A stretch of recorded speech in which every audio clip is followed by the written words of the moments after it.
Bonjour et bienvenue sur une nouvelle vidéo sur ma chaîne YouTube, la chaîne du Frussien. Le Frussien, c'est moi, Alexandre. Et sur cette chaîne YouTube, je vous parle de Russie et je vous parle de la Russie d'aujourd'hui dans toutes ses réalités, toutes ses contradictions. Je vous parle des réalités de la vie en Russie, de ma vie en Russie, puisque ça fait 15 ans que j'habite en Russie. 15 ans que je vis et travaille en Russie, où je dirige un cabinet de conseil en ressources humaines et recrutement. Et on accompagne les entreprises sur leur market access vers la Russie. Sur la partie RH, administrative bien sûr. Et puis depuis 3 ans, j'accompagne les particuliers en fait qui ont des projets de vie en ou avec la Russie par le biais d'un module unique que j'ai créé qui s'appelle Ruspatriation. Et donc Ruspatriation, c'est le seul module aujourd'hui qui existe entièrement sur mesure et qui vous permet d'aborder la Russie en 360 degrés, c'est-à-dire de tout savoir un petit peu sur comment arriver en Russie, comment venir en Russie, comment vivre en Russie, comment travailler en Russie ou avec les Russes et comment vous installer en fait en Russie ou dans une... que ce soit à plein temps ou à mi-temps, on va en parler aujourd'hui. À ce titre, j'ai écrit un livre blanc gratuit que vous pouvez télécharger. Je mettrai le lien dans la description de la vidéo. Vous pouvez télécharger ce livre blanc gratuit où je parle de la Russie d'aujourd'hui. J'en parle d'une façon dure et juste, comme j'aime à dire. Mais voilà, l'idée c'est de vous donner des informations qui sont réelles, qui sont surtout pratiques et qui vous permettront de réaliser votre rêve russe. Et vous pouvez aussi soutenir mon travail. Je mettrai les liens vers PayPal ou les en euros ou vers des sites en rouble sur lesquels vous pouvez soutenir le travail du Frussien si ce que je fais vous plaît. Aujourd'hui je suis dans le sud de Moscou, derrière Kolomenskoye, le parc Kolomenskoye, sur les quais de Kolomenskoye, en fait la station de métro dans laquelle avec laquelle on arrive dans le quartier où je suis, ça s'appelle Kadovski Boulevard. Et voilà, c'est un quartier qui est un petit peu au sud-est de la capitale. C'est un quartier résidentiel qui est entièrement en train d'être fait avec beaucoup de nouvelles maisons, voilà, des infrastructures. Derrière moi vous pouvez voir une aire de jeu pour enfants, une aire de jeu normale pour la capitale. Voilà, les infrastructures sont de ce niveau là et moi je vais marcher tranquillement dans le quartier. C'est un quartier assez calme, résidentiel, mais en même temps il y a des vieux immeubles aussi. Vous allez voir un petit peu comment c'est l'architecture des vieux immeubles à Moscou, dans les quartiers un petit peu excentrés du centre, pour voir un petit peu comment est la vie réelle en fait en banlieue. Voilà, typiquement voilà un immeuble russe. Voilà, ça c'est des immeubles datés des années 70 je pense à peu près. Mais voilà, vous voyez, c'est assez ancien.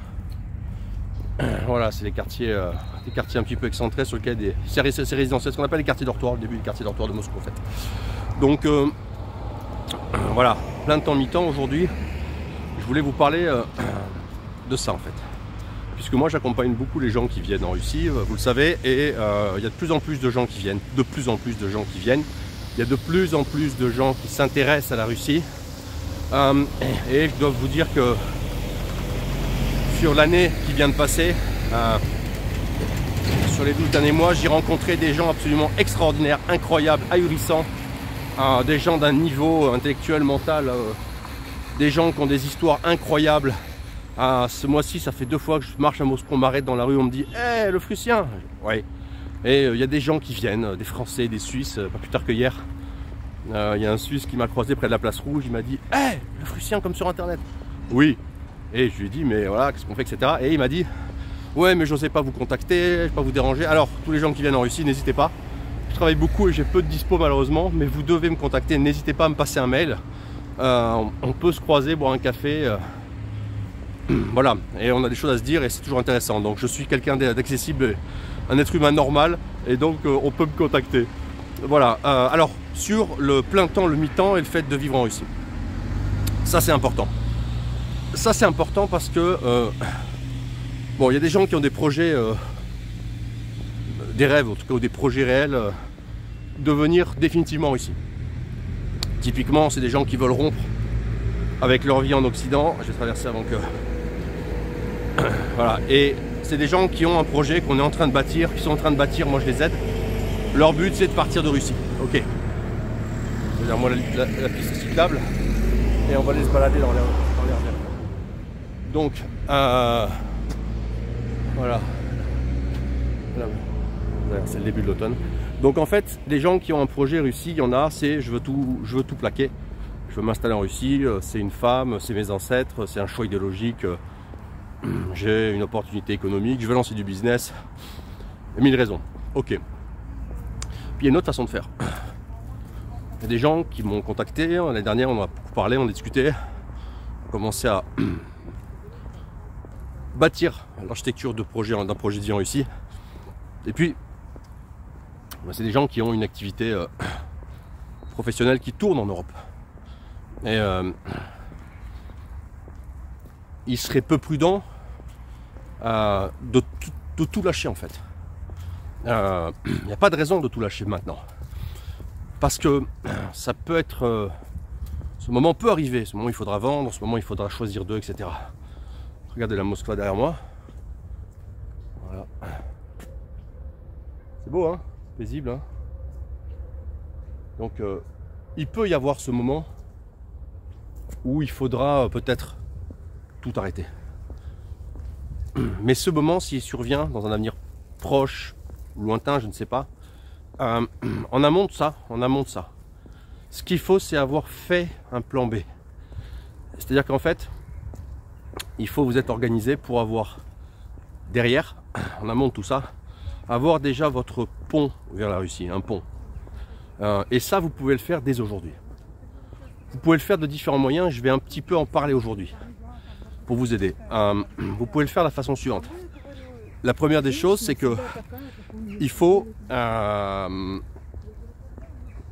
est très facile aujourd'hui en Russie de venir.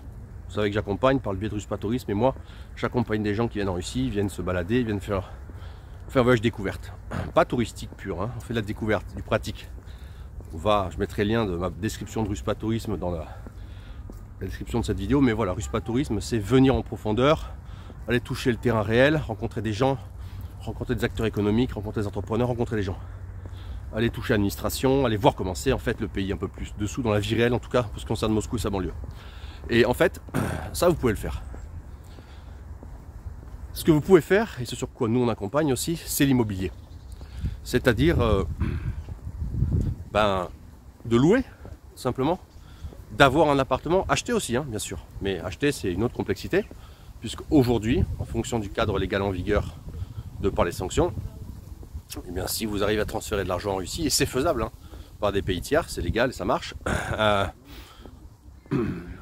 une fois que vous avez cet argent en Russie et que vous avez acheté un bien immobilier, comme vous êtes citoyen de pays non amical, en fait, vous n'avez pas le droit, théoriquement, de revendre ce bien et de bénéficier de l'argent. C'est-à-dire qu'en fait, vous allez pouvoir le revendre juridiquement à un tiers. Ce tiers va vous payer l'argent contrepartie de votre bien, mais vous n'aurez pas le droit de faire sortir cet argent de Russie.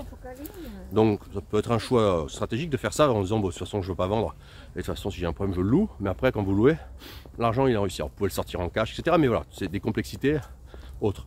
Mais vous pouvez par exemple louer un bien, avoir un appartement à Moscou. C'est pas très cher.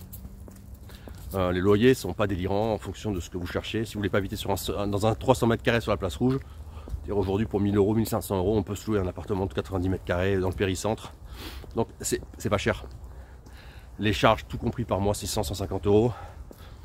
Il n'y a pas de taxes autres. Donc c'est vraiment pas cher. Donc avoir un appart que vous louez, choisir un bon propriétaire, dans un bon immeuble, dans un bon quartier, nous ça on le fait, on vous accompagne, on le fait déjà pour des gens. Donc là, ça vous permet d'avoir une première base arrière. Mais le plus compliqué, c'est pas ça. Le plus compliqué, c'est le visa. Parce qu'effectivement, aujourd'hui, en tant que citoyen de l'étranger lointain, donc d'étrangers qui n'ont pas un statut particulier propre avec la Russie sur le plan juridique, dont les États n'ont pas signé un accord permettant à leurs citoyens d'avoir un statut juridique séparé, et bien en fait, aujourd'hui, vous n'avez pas le droit de résider plus de 183 jours par an en Russie. C'est-à-dire que les visas que vous pouvez obtenir, qui sont des visas tourisme, des visas d'affaires, c'est des visas qui vous limitent à des séjours de 90 jours sur tranche de 180 jours. 3 mois dedans, 3 mois dehors, d'accord? Ça inclut pas, je ne parle pas ici des gens qui ont des conjoints russes, puisque eux ont des statuts spéciaux leur permettant de faire des visas privés qui leur permettent de rester toute l'année en Russie, d'accord? Des visas privés 365 jours. Mais pour les autres, pour les couples étrangers on va dire, ou les personnes seules, il n'y a pas. Alors il y a moyen d'entamer une procédure d'obtention de quotas administratifs pour un permis de séjour, etc.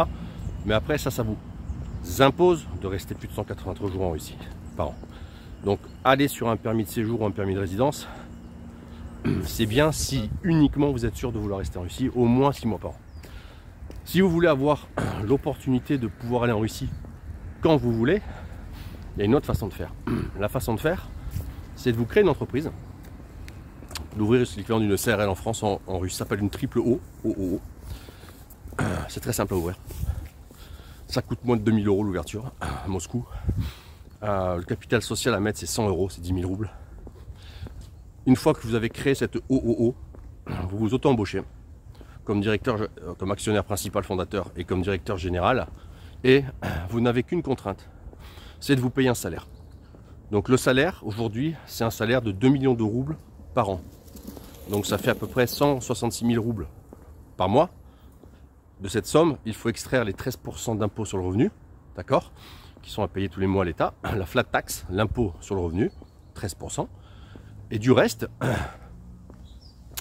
eh bien, vous n'avez que 0,2% de charges à payer, donc c'est des copecs. Donc vous avez une entreprise, elle est inactive, vous êtes DG, actionnaire, vous vous payez 1600 à peu près euros par mois. Au 1er mars 2024, ça passera à 2500. De ces sommes, vous enlevez 13% que vous payez à l'État et le reste, vous vivez avec en Russie, c'est vos dépenses. Donc en fait, le coût d'avoir une entreprise, c'est 13% de 1600 € aujourd'hui et c'est 13% de 2500 € à partir du 1er mars prochain. Ça vous permet d'avoir un visa VKS, 3 ans. Il est valable 3 ans, il est multi-entrée et même si vous ne faites pas 183 jours par an en Russie, même si vous ne faites pas 183 jours par an en Russie, vous gardez le visa, vous gardez vos 13% de taxes et les multi-entrées, donc vous pouvez venir quand vous voulez. Donc vous êtes là en Europe, ailleurs, vous avez un appartement, Moscou, vous pouvez venir quand vous voulez.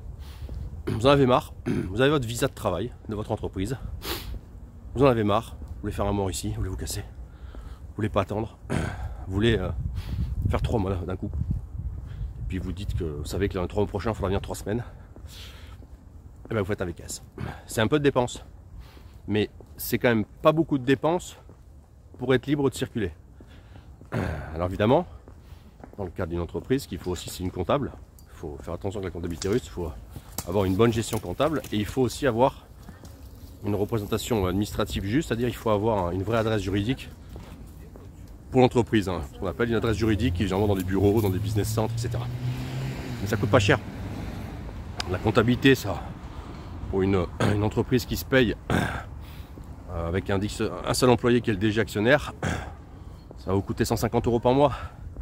150 € par mois et une adresse juridique pareil, 150 €. Donc en gros, à partir du 1er mars 2024, vous êtes à 300 € par mois d'impôts, 300 € par mois de, on va dire, de compta et enregistrement, et pour 600 € par mois, vous avez le droit de faire 3 ans plein en Russie ou de venir quand vous voulez, même de faire des factures parce que c'est vraiment une entreprise qui marche en fait. Et vous êtes fiscalisé qu'à 13% et vous pouvez rattacher votre conjoint gratuitement sur votre visa, le porteur du VKS, le détenteur, pour rattacher conjoint, époux, donc époux, épouse et enfant mineur. Et ça c'est légal. Donc là, il y a un truc à jouer parce que là en fait c'est énorme. Tout simplement c'est énorme parce que c'est pas des coûts colossaux du tout. Et ça vous permet, imaginons que ça va mal, vous pouvez venir ici quand vous voulez, vous pouvez repartir, vous avez totale liberté d'entrée, circuler, etc. Et vous choisissez même le nombre de jours que vous faites en Russie. Donc quand même là, on est sur une solution qui est très facile, très pratique et qui est très utile.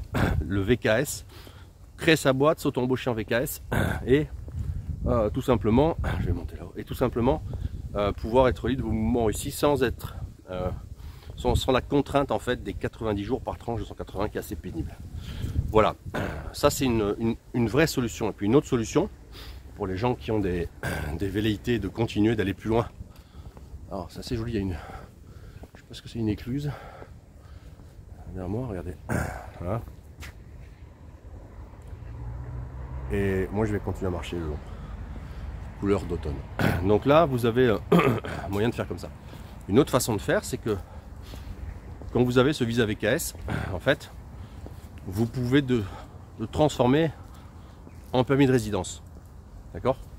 Donc il est valable 3 ans. Au bout d'un an, vous pouvez le transformer en permis de résidence, en Vidnaji Telstra, le fameux VNJ. Et puis une fois que vous avez ce Vidnaji Telstra, théoriquement, il est valable que la durée du visa VKS. Donc vous avez un permis de résidence valable 3 ans. Les gens font ça pourquoi? Ils font ça parce qu'ils veulent sauter la nationalité russe. Voilà.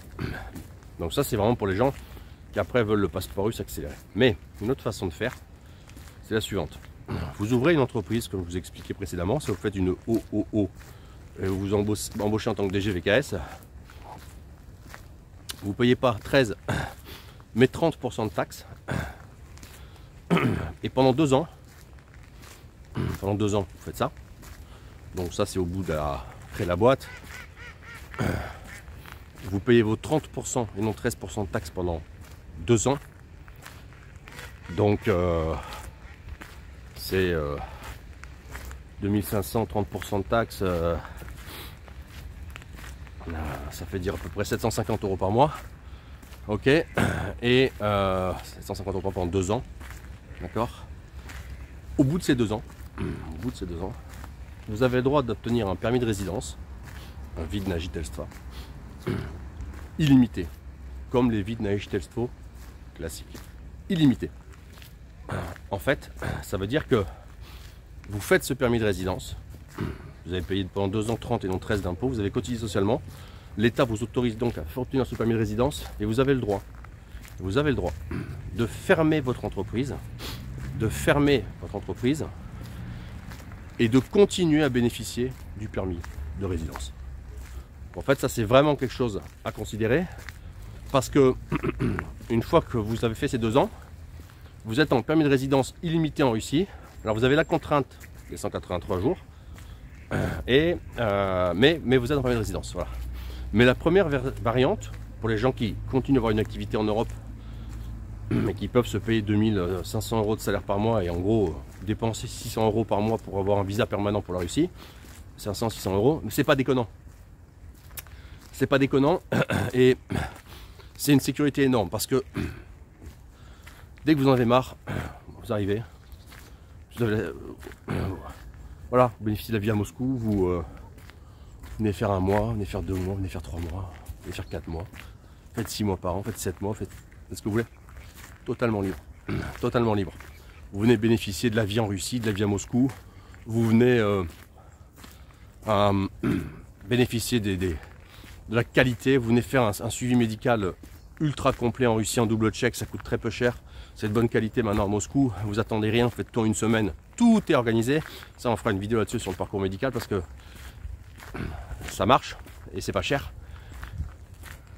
Vous venez bénéficier de la vie moscovite, de la vie sans sécurité, du ciné, des restos, des théâtres, des soirées, des concerts, de la vie sociale importante, de la vie culturelle énorme. Vous venez bénéficier des restaurants ouverts 24/7. Vous venez respirer, venez vous oxygéner en fait.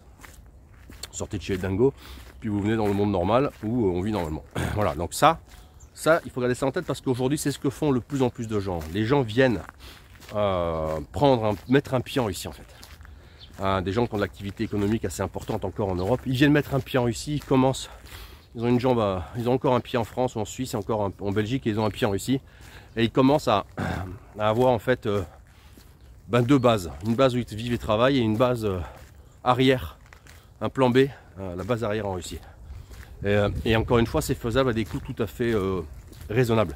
Donc voilà, c'était un petit peu pour bâtir cette architecture, sachant qu'on va en reparler très bientôt, vous verrez, et sachant que globalement, ça c'est quelque chose sur lequel nous on accompagne, c'est quelque chose de faisable, c'est quelque chose de, à mon avis, d'intéressant parce que ça permet aussi de faire pour une année 2, 3, 4, 5, 6, 7 mois en Russie, de venir voir les différentes saisons, voir les différentes ambiances, de faire du long terme en fait sur place, et de venir voir si c'est vraiment pour vous, si ça vous plaît, s'il ne fait pas trop froid l'hiver, je baptise.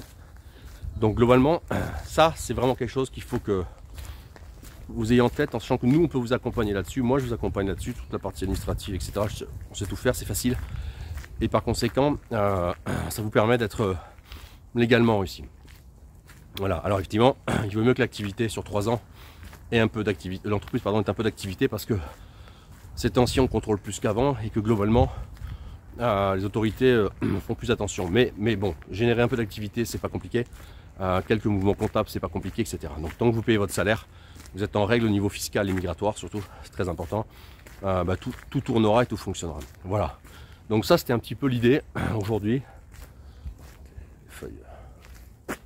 Voilà, l'automne, hein. Ouais, pareil. Ouais, voilà.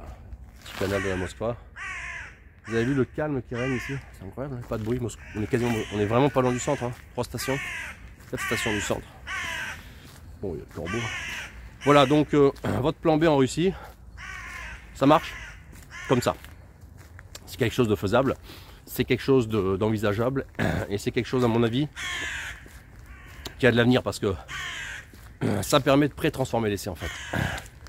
Et d'avoir des affaires, d'être installé, d'avoir vos repères, d'avoir votre chez vous, avec déjà votre vie de quartier, vos repères en fait, tout simplement.